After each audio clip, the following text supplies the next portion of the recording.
আসসালামু আলাইকুম। আমি কৃষিবিদ তৌফিকুল ইসলাম। আমি আজকে আমার এই ভিডিওর মধ্যে দেখাচ্ছি একটি আদর্শ পুকুর এবং এই পুকুরের পাড়ে সারিবদ্ধভাবে লাগানো হয়েছে ফলের চারা। এখানে আমের চারা লাগানো হয়েছে, আমের সাইডে নিচের দিকে আবার সুপারির চারা লাগানো হয়েছে। আপনারা এভাবেই এই ভিডিওটা দেখে যদি আপনাদের ভালো লেগে থাকে তাহলে আপনারা এটা শেয়ার করবেন এবং এভাবেই আপনাদের ভালো লাগলে এভাবে পুকুরের সাইড দিয়ে গাছ লাগিয়ে বাড়তি ইনকাম করতে পারেন।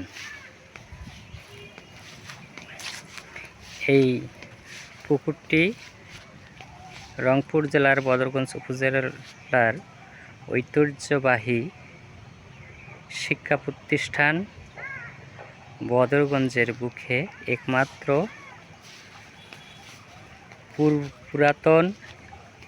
অনেক পুরাতন একটি মাদ্রাসা এবং বদরগঞ্জ উপজেলার ঐতিহ্যবাহী শিক্ষা প্রতিষ্ঠান, সর্ববৃহৎ শিক্ষা প্রতিষ্ঠান ওসমানপুর বাহারুল উলুম কামিল মাদ্রাসার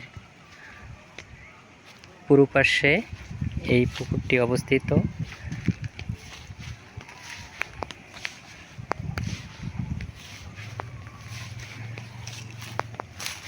আপনারা এই ঐতিহ্যবাহী প্রতিষ্ঠানে আসলেই এই পুকুরটি লক্ষ্য করতে পারবেন।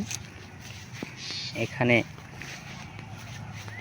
দেখেন যে পুকুরে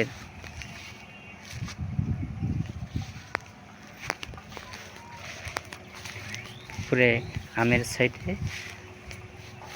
সুপারির সারিবদ্ধভাবে সুপারির গাছ।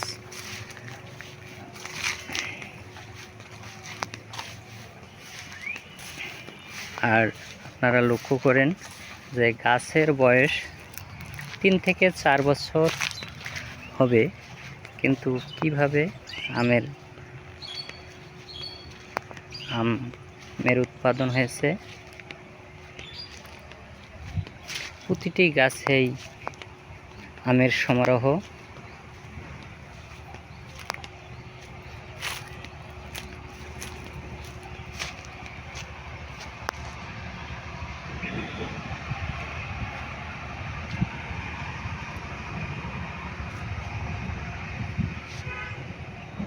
আপনারা দেখেন যে পুকুর এখানে পুকুরের সাইডে এইখানে হাঁসের ফার্ম, হাঁসের ঘর আছে। তারপর ভাবে সমস্ত পুকুর আপনারা লক্ষ্য করেন এবং পুকুরের সব সাইড দিয়েই গাছের সমারোহ।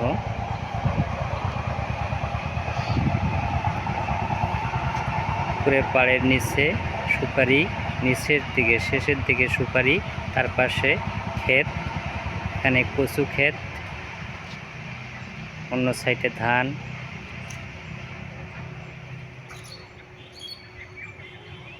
এভাবে আপনারাও এই ভিডিওটি ভালো লাগলে এইভাবেই যদি আপনাদের মাছ চাষের ইচ্ছা থাকে মাছ চাষ করবেন এবং পাড়টা একটু মজবুত করে প্রশস্ত করে তৈরি করবেন, তাহলে পাড় ভেঙে যাওয়ার সম্ভাবনা থাকবে না এবং পাড়ে আপনারা ফলের বাগান করে বাড়তি ইনকাম করতে পারবেন।